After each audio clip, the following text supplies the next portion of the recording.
Nathan, kepala intelijen, menerima laporan bahwa terjadi penyerangan oleh kelompok kriminal profesional di sebuah fasilitas teknologi. 20 penjaga tewas tanpa perlawanan berarti. Atasannya kemudian meminta Nathan mengambil alih penyelidikan karena ada sebuah perangkat misterius yang dicuri. And what it is? So we don't know exactly what it is. Bahkan, pemerintah Inggris sendiri gak tahu perangkat apa itu. Yang mereka tahu hanyalah satu hal, kalau perangkat tersebut bisa mengancam keamanan global. Dan mereka menamakannya The Handle. Nathan dipilih untuk menangani kasus ini karena mereka membutuhkan tim yang licik, kreatif, dan punya cara-cara nggak biasa dalam menyelesaikan masalah. Untuk menjalankan misinya, Nathan ingin membentuk tim pilihannya sendiri. Dan orang pertama yang ia tunjuk adalah Orson, seorang agen hebat yang tinggal di panti rehabilitasi karena fobia akutnya. Oh, fuck. That man is an administrative nightmare. Getting onto the open market. Setelah Orson setuju, tentunya dengan syarat fasilitas mewah karena dia punya fobia ruang sempit. Nathan menambah 2 anggota lagi, yaitu Sarah Fiddle, agen asal Amerika, dan JJ Davis. Sarah bertugas di balik layar, sedangkan Orson bertugas di lapangan. Target pertama mereka adalah seorang kakek tua yang membawa sebuah hard drive penting di dalam kopernya. Hiding in that crocodile should be the drive. Ketika semuanya sudah direncanakan dengan matang, situasi tiba-tiba berubah. Saat agen mereka hendak mengikuti kakek tua tersebut, tiba-tiba seseorang menyetrumnya dari belakang dan membuatnya pingsan. CCTV yang diretas Sarah ternyata diretas balik oleh musuh, sehingga Sarah nggak menyadari bahwa agennya telah dilumpuhkan. Bukan hanya satu, tapi 2 agen mereka yang berada di lapangan juga berhasil dilumpuhkan tanpa ada yang tahu apa yang terjadi. Orson mulai menyadari bahwa langkah-langkah mereka kemungkinan besar sudah disabotase sejak awal. Nathan meminta atasannya untuk memastikan agar timnya bisa beroperasi dengan lancar, tapi sayangnya atasannya bilang bahwa pemerintah sudah mengerahkan pengamanan terbaik. If he's there, it isn't because of my department. Orson akhirnya mengubah rencana setelah tahu bahwa bukan hanya tim mereka yang mencari perangkat itu, tapi ada juga tim pesaing dari pihak swasta termasuk tim Mike. Saat anak buahnya Mike mencoba menyerangnya, Orson langsung menghajarnya dan menyetrumnya tanpa banyak basa-basi.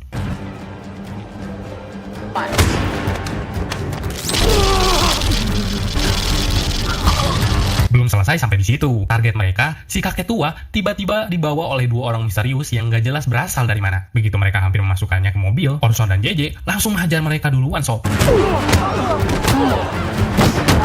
Orson kemudian berhasil menarik target mereka masuk ke mobilnya. 2 mobil sempat mengejar mereka, tapi dalam aksi kejar-kejaran itu, Nathan berhasil menghubungkan hard drive yang dibawa. Tapi tiba-tiba jalanan diblokir, dan mereka dihadang oleh pasukan bersenjata yang ternyata adalah komplotan milik Mike.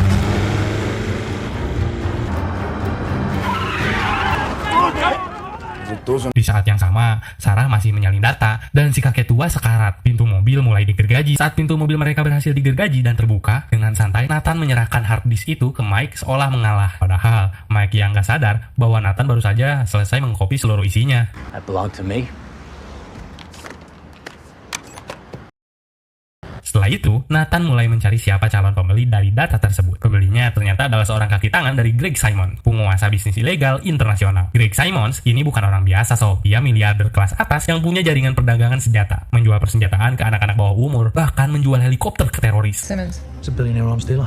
He plays at the top tier. Setelah tahu bahwa Greg adalah target utama mereka, tim ini langsung terbang ke LA dan mengubah rencana tanpa sepengetahuan Nathan. Karena Orson punya ide membuat umpan untuk bisa menjangkau Greg melalui aktor idolanya, yaitu Danny Francesco. Tapi inilah rencana mereka. Danny dipilih karena dia adalah satu-satunya orang yang nggak bisa dibeli oleh Greg. Orson mengancam Danny dengan skandal perselingkuhannya. There's a sensitive and awkward situation between you and your sister-in-law. Yang sudah mereka gali sebelumnya. Orson masuk ke pesawat pribadinya dan langsung menyamar sebagai manajer baru. Lalu mulai menangkan Danny dengan bukti skandalnya bersama adik iparnya. Danny pun gak punya pilihan selain menurut.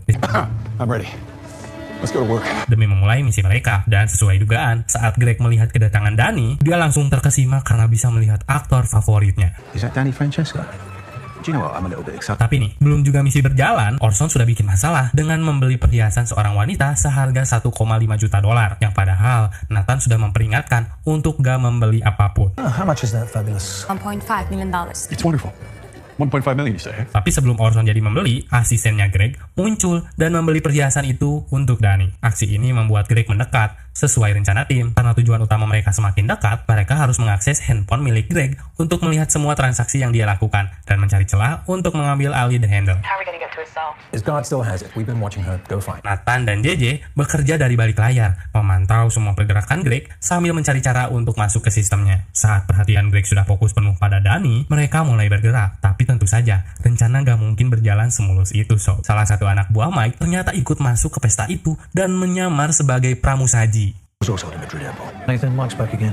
Sarah bertugas menjangkau ponsel Greg yang dibawa asistennya ke ruangan khusus. Saat ponselnya akhirnya berhasil diretas, tiba-tiba seseorang masuk ke ruangan tempat Sarah berada. Sementara itu, Orson yang mengikuti anak buah Mike harus menghadapi kenyataan kalau musuhnya ini adalah mantan pasukan khusus.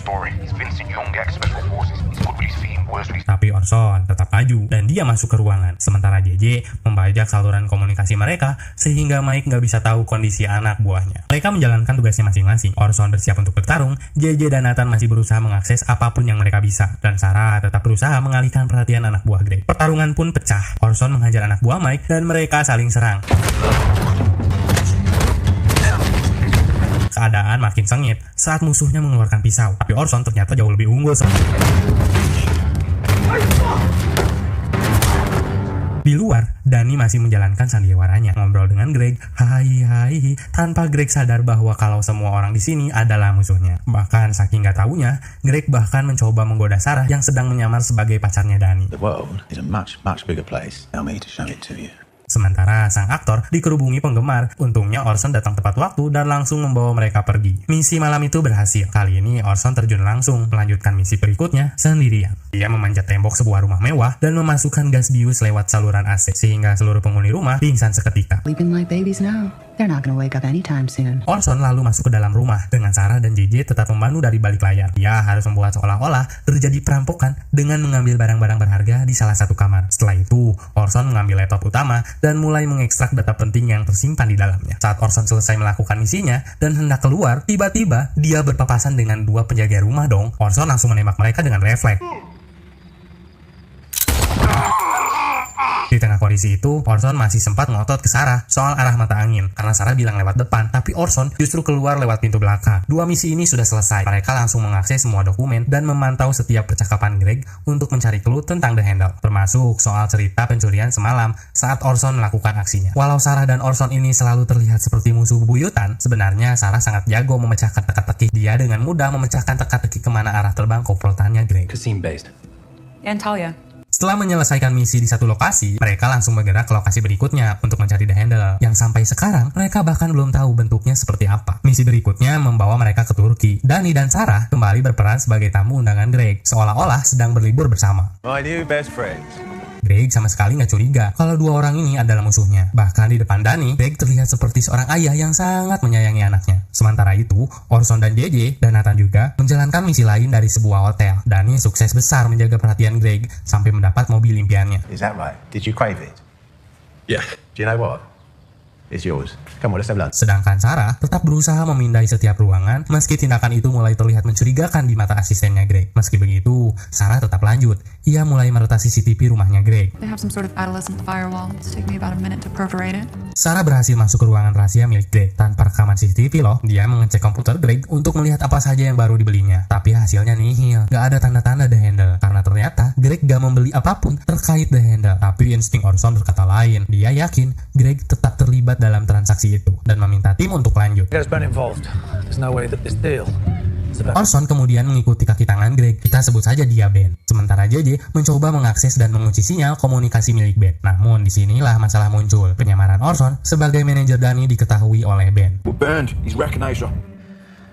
Akibatnya, Orson langsung menghajar bodyguard Ben dan Ben kabur menggunakan sepeda motor.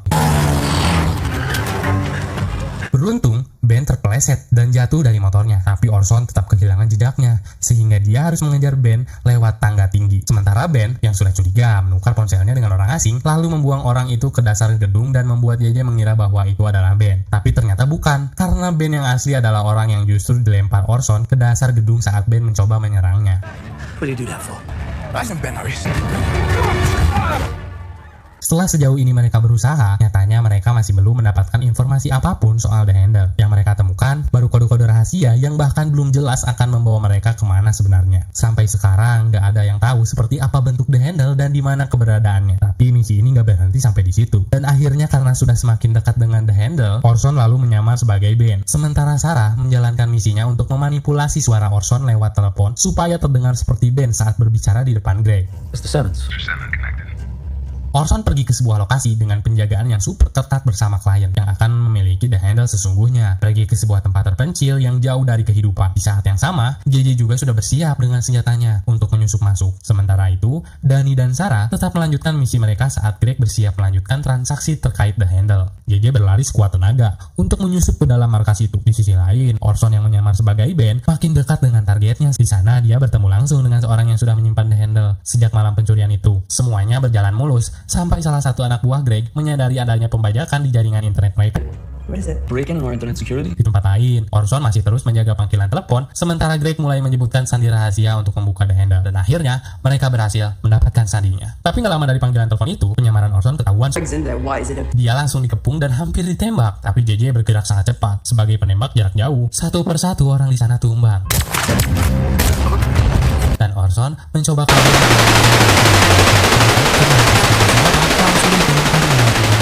Situasi makin chaos. Orson harus melawan lebih banyak musuh dari yang dia perkirakan. Sama, Sarah berhasil membatalkan seluruh sistem transaksi Greg terkait The Handle. Sementara itu, Orson malah berhadapan dengan pasukan Mike yang ternyata sudah mengikutinya sejak tadi. Mike meminta Orson menyerahkan mobil berisi koper The Handle itu. Saat Sarah berusaha melarikan diri, Greg memergokinya. Who are you? Who are you, Michaela? Sementara kondisi di lapangan makin kacau, tapi ternyata Greg masih belum sadar siapa sebenarnya Sarah, sampai mereka akhirnya berhasil kabur. Baru setelah itu, anak buah Greg melaporkan kalau sistem komunikasi mereka sudah diretas dari awal oleh Danny dan Sarah. Anak buah Mike berhasil mengambil koper The Handle. Mike kemudian membunuh semua orang yang menjadi perantara The Handle. Entah apa tujuan sebenarnya, setelah membawa koper itu pergi, mereka berusaha membunuh Orson, tapi untungnya JJ bergerak lebih cepat. Di tempat lain, Danny dan Sarah terus berusaha melarikan diri dari kejaran anak buahnya Greg. Sampai akhirnya, Sarah menembak salah satu mobil anak buah Greg dan membuat mobil itu jatuh ke jurang. Saat mobil yang Danny kemudikan terus melaju kencang, Orson membelokkan helikopternya untuk bantu menyelamatkan mereka. Dia menembakkan roket kecil ke dalam terowongan dan langsung menyingkirkan dan membuat seluruh anak buah Greg meninggoy seketika sok.